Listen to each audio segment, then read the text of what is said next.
नमस्कार, news nation के digital platform पर लाइव है। ओकिनावा प्रेजेंट्स चैंपियंस की जंग में आज जो बड़ा मुकाबला था और मोहाली के स्टेडियम पर पंजाब किंग्स बनाम मुंबई इंडियंस के बीच ये मैच था। और जैसा कि हमने आपको कल ही बता दिया था, पिच रिपोर्ट में भी बताया था कि 200-200 रन दोनों पारियों में बनने वाले हैं और ठीक वैसा ही हुआ। और अंत में मुंबई इंडियंस ने शानदार तरीके से बल्लेबाजी करते हुए 6 विकेट से इस मुकाबले को जीत लिया। मुंबई इंडियंस जो हारी थी पंजाब किंग्स से अभी कुछ दिन पहले ही, वो जख्म जो थे, ताजे थे, हरे थे, उसका बदला मुंबई इंडियंस ने ले लिया। और आप तो नीला पहन के आई हैं, आप खुश होंगी आज?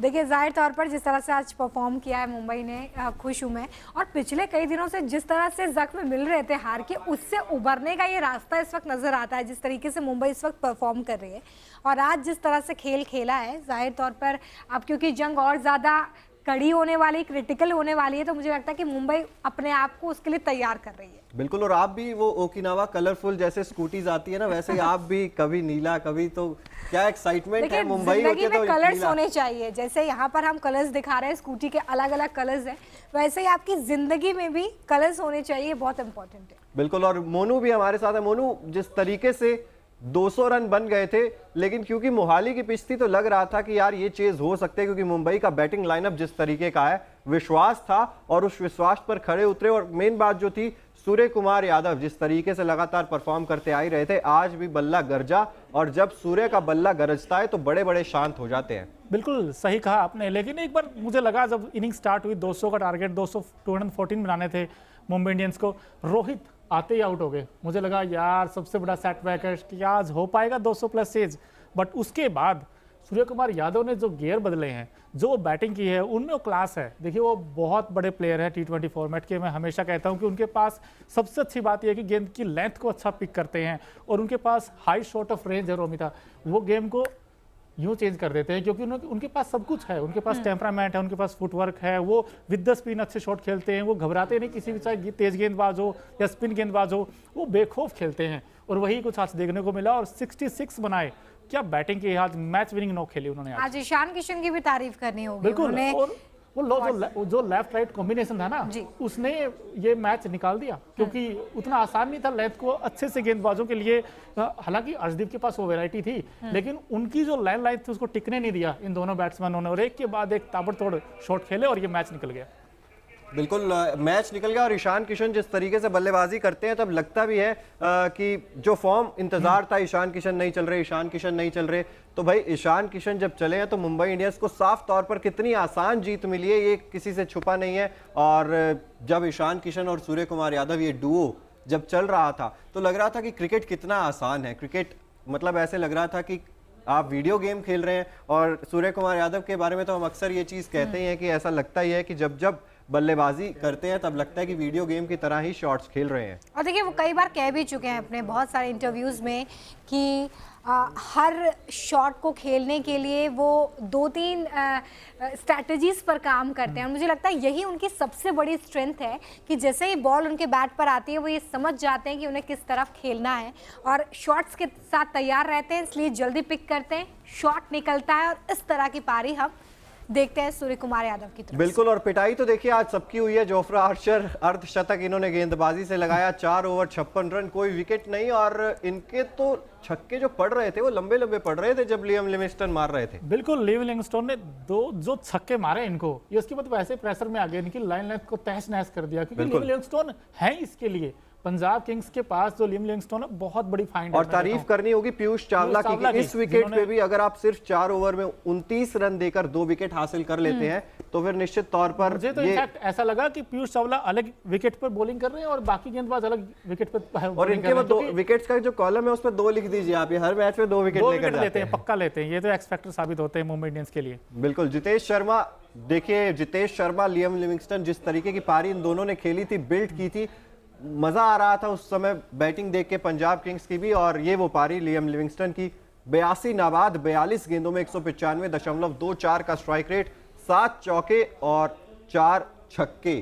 तो लियम लिविंगस्टन ने पूरा एक तैयार कर दिया था एक प्लेटफॉर्म अपनी टीम के लिए, लेकिन गेंदबाज जो थे मुझे लग रहा है कहीं ना कहीं कुछ गलतियां भी की गेंदबाजों ने। लगातार शॉर्ट गेंदें पटकी जा रही थी जिसका भरपूर फायदा ईशान किशन भी उठा रहे थे, सूर्य कुमार यादव भी उठा रहे थे। मुझे लगता है वो ना थोड़ा सी इस कश्मकश में थे कि शायद सूर्य कुमार यादव को शॉर्ट गेंदबाजी करके आप रोक सकते हैं, लेकिन जैसा कि मोनू ने कहा उनकी वैरायटी ऑफ शॉट सिर्फ यही नहीं है, वो सिर्फ स्कूप ही नहीं मारते हैं आगे की गेंदों को, वो शॉर्ट गेंदें भी अच्छी खेलते हैं और आगे बढ़ के भी अच्छे शॉट्स खेल रहे थे। आज तो लग रहा था कि भाई वैरायटी ऑफ शॉट्स एक बार फिर से सूर्य कुमार यादव के बल्ले से देखने को मिली। और इतनी तारीफ कर ही रहे हैं तो ये बताने की जरूरत नहीं है शायद कि Okinawa effective player of the match, क्योंकि जैसे ओकिनावा की हर स्कूटी कॉस्ट इफेक्टिव है वैसे ही इफेक्टिव पारी आज खेली है सूर्य कुमार यादव ने भी, और इसीलिए वो बन जाते हैं Okinawa effective player of the match. उनके आंकड़े भी अभी हम आपको दिखाएंगे क्योंकि जिस तरीके से बल्लेबाजी करते हैं, अब फॉर्म में आए हैं, लगातार अब अर्धशतकीय पारियां उनके बल्ले से निकल रही हैं। पहले लग रहा था कि नहीं आउट ऑफ फॉर्म है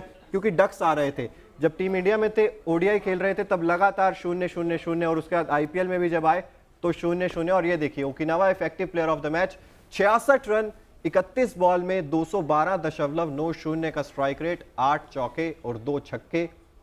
स्काई हैज नो लिमिट्स। देखिए मुझे लगता है कि सूर्य कुमार यादव ने वो मोमेंटम पिक कर लिया है जिसकी ज़रूरत आईपीएल में होती है, क्योंकि गेम बहुत छोटी है, कम ओवर्स हैं, आपको बड़े शॉट्स खेलने होंगे और जल्दी जल्दी खेलना होगा। छोटे फॉर्मेट के मैचेस में ये बहुत ज़रूरी है कि आप ज़्यादा तेज़ खेलें, और शायद सूर्य कुमार यादव वैसे भी मुझे लगता है कि ऐसे गेम को खेलने में बहुत माहिर है जहाँ पर जल्दी रन बनाने हों, आपके पास ओवर्स कम हो, और इसलिए शायद वो इस स्ट्रैटेजी पे काम करते हैं कि जल्दी से बॉल को समझना है और शॉट लगाना है। और आज इसी का नतीजा है कि वो Okinawa effective player of the match बने हैं, जिनका हम आपको दिखा रहे हैं कि आज का स्कोर कार्ड क्या है, आज सूर्य कुमार यादव के बल्ले से क्या कुछ निकला है। बिल्कुल, और मोनू आज चौकों में डील कर रहे थे क्योंकि ये देखिए मोहाली की पिच है, लग रहा था कि सूर्य कुमार यादव लंबे लंबे छक्के लगाएंगे, लेकिन जो मैं कह रहा था ना कि छक्के वाली बॉल सूर्य कुमार यादव को आज उतनी ज्यादा मिल नहीं रही थी, लेकिन जो अपना परिवर्तन उन्होंने किया कि मैं आज चौकों में डील करूंगा, 8 चौके लगाए उन्होंने आज। नहीं, वो आए भी तो उस समय थे जब थोड़ा स्ट्रगल कर रही थी मुंबई, क्योंकि कैमरन ग्रीन आउट हो गए थे। मुझे लगा था कि यार फिर फंस गया मैच, क्योंकि ईशान किशन एक एंड से अच्छी बैटिंग कर रहे थे, वो फॉर्म में थे।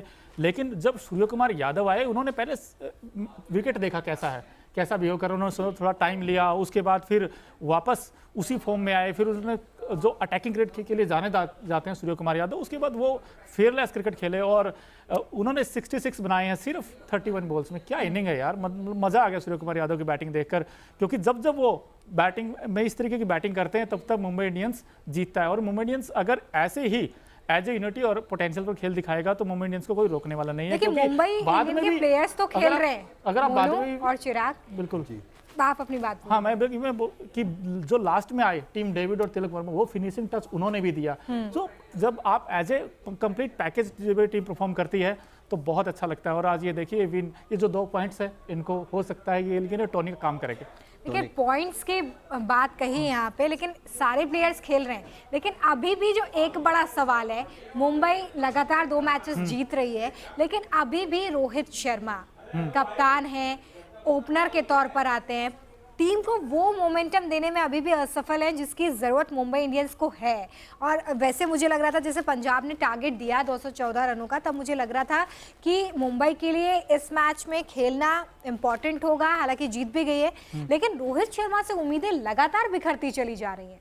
बिल्कुल, और रन बनाने पड़ेंगे रोहित को, एक तो और इसलिए भी बनाने पड़ेंगे क्योंकि देखिए जब भी कोई इंडियन टीम का प्लेयर जब परफॉर्म करता है तो इसलिए भी खुशी होती है क्योंकि 2023 वर्ल्ड कप आ रहा है, तो उसके पॉइंट ऑफ व्यू से अगर मैं देखता हूँ अगर रोहित रन बनाते हैं तो फिर वो जो मोमेंटम है ना वो सेट हो जाएगा आईपीएल से ही, तो फिर उसके लिए और आसान हो जाएगा। क्योंकि आईपीएल देखिए है बड़ी लीग, लेकिन जो बैट्समैन यहाँ परफॉर्म करेगा तो वो ऑब्वियस सी बात है 2023 जो वर्ल्ड कप अपकमिंग है उसमें भी बेटर परफॉर्म करेगा। लेकिन कुछ मैचेस से तो बिल्कुल बल्ला नहीं चल रहा है। हिटमैन के नाम से जिन्हें हम जानते हैं वो कुछ नहीं कर पा रहे हैं, हिट्स नहीं लगा पा रहे हैं, 0-3 इस तरह के रन्स निकल कर सामने आ रहे हैं, वो भी कप्तान के तौर पे। और सिर्फ आपको ये नहीं देखना होगा मुंबई इंडियंस के कप्तान नहीं, टीम इंडिया के भी कप्तान, अगर कप्तान इस तरह की बल्लेबाजी करेंगे तो टीम का क्या होगा, ये भी एक चिंता का विषय है। हालांकि चलिए मुंबई में और भी प्लेयर्स इस वक्त अपना गजब का खेल दिखा रहे हैं, जिसकी वजह से मुंबई इंडियंस जो है वो लगातार 2 मैचेस से जीत रही है। लेकिन पंजाब की बात की जाए आज चिराग और मोनू, तो क्या लूप होल्स आप देखते हैं? देखिए, एक तो इतना बड़ा टारगेट लेकिन हार गए। शिखर धवन की जो कैप्टनसी है ना, वो मुझे थोड़ी सी ना साधारण नजर आई, to be honest, because Sam Curran 3 over में 41 रन दिए हैं और कोई विकेट नहीं है। ऋषि धवन जो उन्होंने पहला जो ओवर फेंका था, बड़ा अमेजिंग ओवर था, उसमें रोहित शर्मा को उन्होंने आउट किया था एक शॉर्ट ऑफ लेंथ गेंद पर, रोहित पुल के लिए गए और वहां आउट हो गए। उसके बाद 3 ओवर में 20 रन दिए, उसके बाद बॉलिंग पर ही लेकर आए। चिराग जी, मेरा आपसे सवाल है, ये क्यों? बिल्कुल, देखिए कप्तानी में कहीं ना कहीं कंफ्यूज भी थे, क्योंकि पहले लग रहा था कि नहीं रबाडा को खिलाएं या नेथन एलिस को खिलाएं। तो ये मुझे लगता है कि कश्मकश बहुत ज़्यादा है पंजाब के खेमे में गेंदबाजी को लेकर, खास तौर पर गेंदबाजी डिपार्टमेंट में, क्योंकि हम चेंजेस भी बहुत सारे देखते हैं। पहले हरप्रीत सिंह आए थे, उसके बाद उन्हें ड्रॉप कर दिया गया, उसके बाद हमने देखा था कि वहाँ पर लियम लिविंगस्टन जब नहीं थे तब भी दिक्कत आती थी पंजाब को। ओपनिंग पेयर में भी एक बार ऐसा सोच रहे थे कि नहीं यार प्रभसिमरन सिंह को खिलाएं या नहीं खिलाएं ओपनिंग में। तो मुझे लगता है कि काफ़ी सारे वहाँ पर लूप होल्स जो थे वो नज़र आते थे। और आज तो गेंदबाजी की अगर मैं बात करूँ तो अर्शदीप सिंह 3.5 ओवर 66 रन खर्च किए हैं इन्होंने, 66 रन बहुत ज्यादा, और 3.5 ओवर। सैम करन और अर्शदीप दोनों ने 100 से ऊपर के रन दिए हैं दोनों ने मिलकर, तो कैसे आप जीतोगे? बिल्कुल, कैसे आपको विकेट लेने पड़ेंगे अगर मैच में जीतना है। तो वो विकेट टेकिंग एबिलिटी एक नाथन एलिस में जरूर दिखी आज, हालांकि वो भी एज ए इम्पैक्ट गेंदबाजी करने के लिए आए। तो पंजाब को कुछ करना पड़ेगा अपनी बॉलिंग में, क्योंकि अगर आगे जाना है तो। बिल्कुल, और वो जो पार्टनरशिप हम कह रहे थे, पार्टनरशिप जब बिल्ट हो रही थी ईशान किशन और सूर्य कुमार यादव की, तब कोई भी गेंदबाज अटैकिंग क्रिकेट खेलने की तरफ नहीं सोच रहा था। तब ये सोचा जा रहा था कि रन्स कैसे रोके जाएं। लेकिन आप T20 का मुकाबला रन्स सिर्फ रोकने से नहीं जीत सकते। किसी भी समय अगर मुंबई इंडियंस एक्सेलरेट कर लेती तो वो ये मुकाबला जीत जाती, क्योंकि आप देखेंगे अभी भी 7 गेंदें शेष थी मुंबई इंडियंस के पास जब उन्होंने ये मुकाबला जीत लिया। तो आप कैसे एक्सपेक्ट कर सकते हैं कि आप सिर्फ रन रोक कर ये मुकाबला जीत सकते हैं? फील्ड पोजीशन पूरी खोल दी गई, आपने कैचिंग पे फील्डर नहीं लगाए जहां पर अच्छे कैचिंग पोजीशंस हो सकती थी। तो मुझे लगता है कप्तानी में तो लूप होल्स थे ही। बिल्कुल, शिखर धवन को इस चीज पर काम करने की मुझे लगता है काफी ज्यादा जरूरत भी है। पंजाब किंग्स जिसने शुरुआत बेहद शानदार की थी IPL 2023 की, अब कहीं ना कहीं वो जो मोमेंटम है ना वो टूटता हुआ नजर आ रहा है। पंजाब किंग्स मुंबई इंडियंस से नीचे आ गई है पॉइंट्स टेबल में। मुंबई इंडियंस 6ठे नंबर पर है, पंजाब किंग्स 7वें नंबर पर है पॉइंट्स टेबल में, जिसका मतलब साफ तौर पर यही है कि अब मुंबई इंडियंस जो है वो फ्लो में आ गई है। और कैसे भूल सकते हैं Okinawa, colourful movement of the match, जो रंग बिखेरे आज स्टेडियम में। आज के जो कलरफुल मूवमेंट्स है ओकिनावा के, वो बहुत खूबसूरत है। ये देखिए, ये लियम लिविंगस्टन की पारी और ये इंडियन क्रिकेट टीम महिला की कप्तान और ये प्रीति जिंटा जिस तरीके से आज सपोर्ट कर रही थी। मतलब टीम तो हार गई लेकिन जो सपोर्ट रहता है इनका वो बहुत ज़्यादा रहता है हमेशा मैदान पर। तो ये कुछ कलरफुल मूवमेंट्स हमें देखने को मिले मैच में। तो ये है आज के Okinawa colourful movement of the match. Liam Livingstone के लिए बुरा ज़रूर लग रहा है आज, क्योंकि जिस तरीके की नॉक उन्होंने खेली उसके बावजूद वो जब रिजल्ट में तब्दील नहीं होती तब एक प्लेयर एज अ प्लेयर आपको बुरा ज़रूर लगता है। और जितेश शर्मा, ये बहुत अच्छी फाइंड है पंजाब की, क्योंकि हर मैच में आते हैं, लास्ट में आकर रन बनाते हैं, और इस बार भी उन्होंने अच्छे रन बनाए, 49 बनाए उन्होंने। तो वो जब चलते हैं लास्ट में आकर तो इनकी बैटिंग में और मजबूत हो जाती है इनकी बैटिंग नीचे से। लेकिन इनका जो प्रॉब्लम है वो अभी फिलहाल बॉलिंग है, इनका सबसे बड़ा कंसर्न है। अब शिखर धवन को देखना पड़ेगा कि बॉलिंग में क्या वो और लेकर आ सकते हैं। हालांकि कगिसो रबाडा आज इंजर्ड थे, वो नहीं खेल पाए। नाथन एलिस ठीक है, लेकिन वो कहते हैं ना कि नोमिता जी, एक प्लेयर से आप मैच नहीं जीत सकते। अगर आपको मैच जीतना है तो आपको